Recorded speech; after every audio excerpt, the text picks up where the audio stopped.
এটা এআই এর যুগ। এই সময় হ্যাকারদের বিশেষ চাহিদা রয়েছে। নতুন টেকনোলজির বিষয় প্রজন্মকে স্বাবলম্বী করে তোলার জন্য বিশেষ উদ্যোগ নিয়েছে Indian school of ethical hacking Siliguri. এবছর দ্বিতীয় বর্ষে পদার্পণ করল তাদের আয়োজিত হ্যাকাথন। বর্তমান প্রজন্ম টেকনোলজি আসক্ত, কিন্তু শুধু টেকনোলজির প্রতি ঝোঁক হলেই হবে না, প্রয়োজন টেকনোলজিকে ভালোবাসা। এখনকার যুগে হ্যাকিং এমন একটা বিষয়, যারা এই টেকনোলজিকে রপ্ত করতে পেরেছে তাদের বড় বড় কোম্পানি নিয়োগ করছে। টেকনোলজির প্রতি আগ্রহ বাড়াতেই ইন্ডিয়ান স্কুল অফ হ্যাকিং শিলিগুড়ির উদ্যোগে হ্যাকাথন খেলার মধ্যে দিয়ে নতুন প্রজন্মকে টেকনোলজির প্রতি আগ্রহী করে তোলাই এই কম্পিটিশনের মূল উদ্দেশ্য।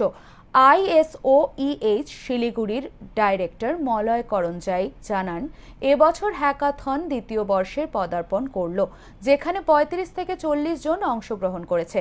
বাঘাযতীন পার্ক সংলগ্ন ISOEH এর নিজস্ব কার্যালয়ে এই প্রতিযোগিতার আয়োজন করা হয়।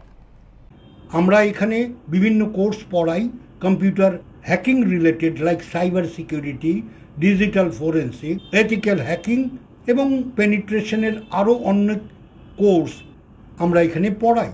এই পড়ানোর সাথে সাথে বেশ কিছু আমাদের কাছে নলেজে আছে, বেশ কিছু স্টুডেন্ট তারা নিজেদের ডেভেলপ করে এবং এখানকারই ছাত্রছাত্রী তারা অনেক কিছু করতে চায়।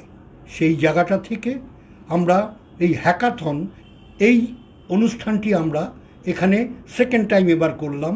ফার্স্ট টাইমও আমরা করেছি। আজকে প্রায় 35 থেকে 40 জন কম্পিউটার গিগস সেখানে আজকে এখন পার্টিসিপেট করছে। Indian school of ethical hacking Siliguri শাখা এটাকে স্পন্সর করছে।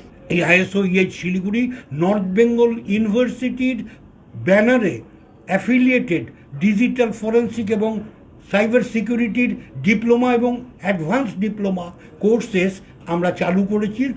আমাদের এই অনুষ্ঠান, এই অ্যাওয়ারনেসের জন্য এই হ্যাকাথন আমরা অর্গানাইজ করছি, হয়তো ভবিষ্যতে আবারও অর্গানাইজ করব, সো দ্যাট স্টুডেন্টরা এর থেকে বেনিফিট পায়। যারা ইন্টারেস্টেড তারা একটা জায়গা পায় যেখানে এই পড়াশোনাটা করতে পারে।